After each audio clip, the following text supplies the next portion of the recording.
શું કહેશો?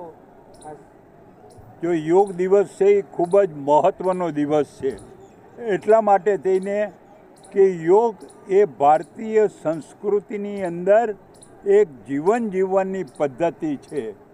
વ્યક્તિ ચારિત્રવાન બને અને સમાજને ઉપયોગી બને એવા સંસ્કાર નિર્માણ કરવા માટેનો યોગ છે. આજે જે અહીંયા કાર્યક્રમ છે એની અંદર યોગના 8 પ્રકાર હોય છે. એ 8 પ્રકારમાંથી ફક્ત 2 જ પ્રકાર છે એનું આજે નિરૂપણ કરવામાં આવેલ હતું. આજે જે થયું એ આસન અને પ્રાણાયામ 2 જ વસ્તુ થયું.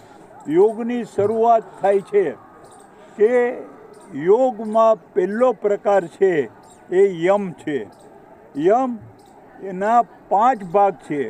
યમની અંદર સત્ય, અહિંસા, અસ્તેય, અપરિગ્રહ અને બ્રહ્મચર્ય 5 વસ્તુ હોય છે.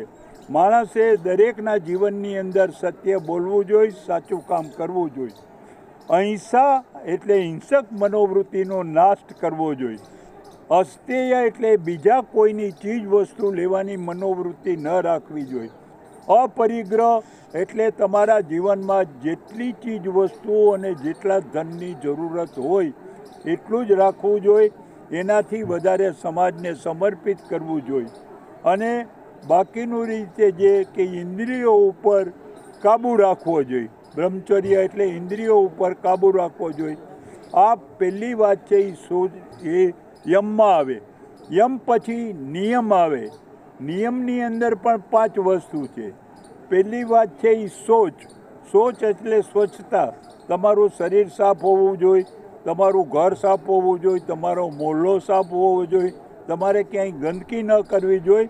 સ્વચ્છતાને આપણા જીવનની અંદર પર્યાય બનાવવો જોઈએ. અને સ્વચ્છ પછીની વાત આવે છે એ સ્વાધ્યાય. સ્વાધ્યાય એટલે સારી વ્યક્તિઓના પ્રવચન સાંભળવા જોઈએ, સારા પુસ્તકો વાંચવા જોઈએ. એ સારી વ્યક્તિઓના પ્રવચન સાંભળ્યા પછી અને પુસ્તકો વાંચ્યા પછી તમે જે કંઈ જ્ઞાન પ્રાપ્ત કરો છો એ જ્ઞાન છે એના માટે થઈને આપણે તપ કરી અને કાર્ય કરવું જોઈએ. કાર્ય કરવા માટે તપ કરવું જોઈએ. અને તપ કર્યા પછી તમારું મન શાંતિ અનુભવે, જે સમાધિ વસ્ત તમારું જીવન થાય. અને આ વસ્તુ છે એ મેળવ્યા પછી મેં આ મેળવું એને બદલે ઈશ પરિધાન કરવું, એટલે ઈશ્વરને પરિધાન કરવું. જે પ્રમાણે આપણામાં સૂત્ર છે ઇદમ ન મમ રાષ્ટ્રાય સ્વાહા. આ મારું નથી, હું રાષ્ટ્રને સમર્પિત કરું છું. એટલે આ યમ અને નિયમના પેટા 5 ભાગ છે એને કરવું જોઈએ. ત્યાર પછી શરીરને તંદુરસ્ત રાખવા માટે થઈને આપણે આસન કરવા જોઈએ. જેમ કે પદ્માસન કરી છે, મયુરાસન કરી છે, તાળાસન કરી છે. આ બધા આસનો કરવા જોઈએ. આસનો કરવાથી શરીરના અવયવો છે એને બરાબર કોઈ તકલીફ પડતી નથી, પૂરો વળાંક મળે છે. ત્રીજી વાત છે એ તમારે પ્રાણાયામ કરવું જોઈએ. પ્રાણાયામ એટલે પ્રાણ માટેનો આયામ. તમારું ફેફસું મજબૂત હોય તો ફેફસાના કારણે તમે ઓક્સિજન વધુ ગ્રહણ કરો. ઓક્સિજન ગ્રહણ કરો તો એ હૃદયમાં લોહીમાં જાય. એ લોહીમાં ગયેલો ઓક્સિજન શરીરના આખા અંગની અંદર જાય છે. અને શરીરના આખા અંગની અંદર આ ઓક્સિજન જવાથી શરીરનું કોઈ પણ અવયવ નબળું પડતું નથી. જે ખરેખર શરૂઆતથી પ્રાણાયામ કરે છે યુવા અવસ્થાથી, એ માણસને કોઈ દી ડાયાબિટીસ થતો નથી, એને બ્લડ પ્રેશર થતો નથી, એને ઓછું સંભળાતું નથી કે ઓછું દેખાતું નથી. શરીરના તમામ અવયવો એ પરફેક્ટ કરે છે. અને ત્યાર પછીની જે વાત આવે છે એ પરિધાનની અંદર આવે છે. અને આ બધી વસ્તુની અંદર હું ટૂંકમાં કહીશ, વ્યક્તિએ જીવન જીવવા માટે થઈને વ્યક્તિના શરીરની અંદર 4 વસ્તુ હોય છે. એક સ્થૂળ શરીર હોય છે, શરીર ઉપર મન હોય છે, મન ઉપર બુદ્ધિ હોય છે, અને બુદ્ધિ ઉપર આત્મા હોય છે. વ્યક્તિના શરીરની અંદર જે કોઈ કૃત્ય કરે તો એનું મન એમ થાય કે હું આ કરું કે ન કરું. આ ફલાણાના હું કરપ્શનના પૈસા લઈ લઉં કે ન લઈ લઉં, તો લઈએ કે ગામ આખું લે છે, આપણે લઈ લ્યો ને એની બુદ્ધિ એમ કહીએ તો એ પૈસા લઈ લઈએ, પરંતુ એનો આત્મા છે ને, દરેક વ્યક્તિનો આત્મા કોઈ દિવસ ખોટું કર્મ કરવાનું કહેતો નથી. આત્મા જે કહે એ જ આપણે કરવું જોઈએ. આપણે કહીએ કે તમારા આત્માનો અવાજ શું છે, એ આત્માનો અવાજ આપણે આપણા જીવનની અંદર ઉતારવો જોઈએ.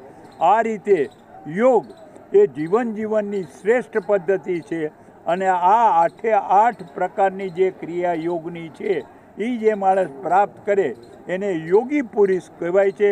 હિન્દુસ્તાનનો દરેક વ્યક્તિ ચારિત્રવાન બને, સમાજલક્ષી બને, સમાજને ઉપયોગી બને અને યોગી તરીકે જીવન અર્પણ કરી અને રાષ્ટ્રની સેવા કરે, એના માટેનો આ શ્રેષ્ઠ કાર્યક્રમ છે. એના માટે થઈને આ વિશ્વએ પણ આ કાર્યક્રમને અપનાવેલો છે અને એનો આજનો જે શુભ દિવસ છે એ આજથી આપણા જીવનની અંદર યોગી થવા માટેની પદ્ધતિની શરૂઆત કરવાની છે. આપણે સૌને શુભેચ્છા પાઠવીએ કે દરેક વ્યક્તિ યોગી બને. આભાર. ભારત માતા કી જય. વંદે માતરમ. મેં એટલા માટે કહું છું, દરેકનું શરીર હોય ને મન હોય, મન તમારું છે ને જેને કંઈ ચંચળ કહેવાય કે મન મારે તમારી યારે તમે મારી વસ્તુ લીધી તો લાવને આને 2 ફડાકા મારું, એવી રીતે થતું હોય. પણ તમારી બુદ્ધિ કે ના ના નથી મારવો, જવા દે ને, બીજા કે ઠોકી દે ને. એ જે મન અને બુદ્ધિ વચ્ચેનો દ્વંદ્વ હોય ને, એ દ્વંદ્વને તમારો આત્મા શું કહે છે. મેં એટલા માટે કહું છું, દરેકનું શરીર હોય ને મન હોય, મન તમારું છે ને જેને કંઈ ચંચળ કહેવાય કે મન મારે તમારી યારે તમે મારી વસ્તુ લીધી તો લાવને આને 2 ફડાકા મારું, એવી રીતે થતું હોય. પણ તમારી બુદ્ધિ કે ના ના નથી મારવો, જવા દે ને, બીજા કે ઠોકી દે ને. એ જે મન અને બુદ્ધિ વચ્ચેનો દ્વંદ્વ હોય ને, એ દ્વંદ્વને તમારો આત્મા શું કહે છે, એ છે કે કાંઈ વાંધો નહીં, જવા દો, આપણે નથી કરવું. જે માણસ કહે છે ને કે કોઈ માણસ આપણને ગાળ આપે તો ગાળ આપવાવાળાને આપણું મન ઉગ્ર થઈ જાય તો આપણી બુદ્ધિ એમ કે લાવ આને મારું, પછી તમારો આત્મા એમ કે હવે ઝઘડો કરવાથી શું ફાયદો. આત્મા જે પ્રમાણે કહે એ તમે કાર્ય કરો, એ જ માણસ શ્રેષ્ઠ માણસ હોય. જો ભાઈ મેં તો 1 મિનિટ, આ યોગ પદ્ધતિની અંદર તમારે શરીર, મન, બુદ્ધિ અને આ છે એમાં આ દાખલો આપ્યો કરીને, આ કોઈ એના માટેની કોઈ વાત નથી. આજે સાંભળો, આજે પણ વિષય નથી, આપણે વિષયથી જુદી લાઈનમાં જવું નથી. સૌનો આભાર. ભાજપાના વરિષ્ઠ નેતા અને પૂર્વ રાજ્યપાલ એવા વજુભાઈ જ્યારે એમ કહે છે કે ભ્રષ્ટ તંત્ર, હકીકતમાં વજુભાઈએ યોગ દિવસે સત્યવાણી ઉચ્ચારી કે આ સરકારમાં ભ્રષ્ટાચાર નથી પણ ભ્રષ્ટાચારમાં આખી સરકાર છે. જે રીતે કર્મચારી અધિકારીઓ ભ્રષ્ટ છે પણ એને રક્ષણ આપનારા કોણ છે? આખા તંત્રની અંદર અધિકાર રાજ વ્યાપી ગયું છે, એની માટે જવાબદાર કોણ? વર્ષોથી ભાજપાનું શાસન હોય અને ભાજપાના આશીર્વાદથી સાજીદારી ભાગીદારી ચાલતી હોય અને નાના માછલીઓને દંડ કરવાનો પકડાય તો અને મોટા મગજને સાથે લઈ લેવાના, આ નીતિના કારણે ગુજરાતમાં ગામથી લઈને ગાંધીનગરને શહેરથી લઈને સચિવાલય સુધી ભ્રષ્ટાચારના ફાઇબર ઓપ્ટિક છે. અને એના કારણે જ વજુભાઈ સન્માનીય વ્યક્તિ તરીકે એમને જ્યારે મનની વાત કરી છે, પણ ગુજરાતનો સામાન્ય નાગરિક જાતિનો પ્રમાણપત્ર લેવું હોય, સ્કોલરશીપ માટે આવકનો દાખલો લેવો હોય કે પછી વારસાઈમાં ખેડૂત તરીકે એન્ટ્રી કરવાની હોય પોતાની વાયસાઈ મિલકતમાં, તો પણ એને પોતે જ્યાં લગી પૈસા ન આપે ત્યાં લગી એને કાંઈ પ્રકારનો નિર્ણય થતો નથી. સાચા કામ માટે પણ પૈસા આપવા પડે, ભોગ બનવું પડે ગુજરાતની જનતાને. અને સેવા સદનો જે નામ પાટિયા બદલ્યા છે એ સેવા સદનો હકીકતમાં મેવા સદનો છે. એવો એક પણ વિભાગ નથી કે જ્યાં પૈસા વગર કામ થતું હોય. પૈસા એક જ માત્ર એના રેડ કાર્ડ પ્રમાણે આપો તો જ તમે ચૂકવો, પછી કામ થાય. આ પરિસ્થિતિની માટે જવાબદાર ભાજપાનું ભ્રષ્ટ શાસન જવાબદાર છે.